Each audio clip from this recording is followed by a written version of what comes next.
عربي في العراق والكويت. أود أن أقدم لكم شكري وامتناني على وقفتكم الرائعة والكبيرة في الدفاع عني ضد افتراءات وادعاءات كاذبة وسخيفة قوبلت بالرفض من الشارع العراقي والكويتي.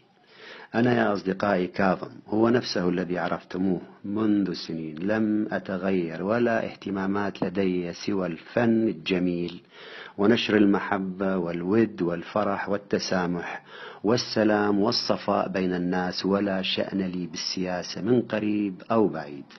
هذه الاتهامات مصدرها أشخاص قليلين لا يتجاوز عددهم أصابع اليد، استمروا في عملهم ضدي مستغلين ظروف الغزو على الكويت بدافع الغيرة والحقد والحسد، ولكني أدعو لهم أن تستيقظ ضمائرهم وأن يراجعوا أنفسهم وأن يخافوا الله. أرجو من جمهور العزيز التوقف عن الرد على أي منتقد. احنا وطن عربي واحد وعائلة واحدة، نجتمع دائما على المحبة والسلام واحترامنا لبعضنا. جمهوري العزيز في كل مكان، نحن نقابل تلك الهجمة والانتقادات من البعض وهم قلة كما ذكرت، بأخلاق عالية وراقية وبروح طيبة، ونبتعد عن التشنج والشتائم، والكل أعزاء عندي ولدي جمهور كبير ورائع في الكويت.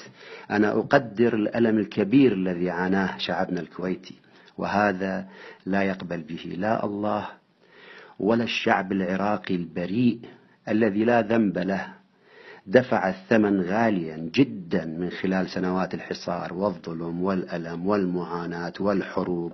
سأبقى أغني للحب والسلام، ولأني أحبكم أغني.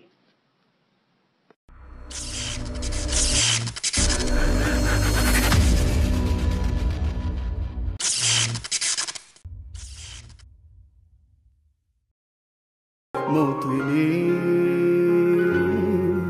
موطني موطني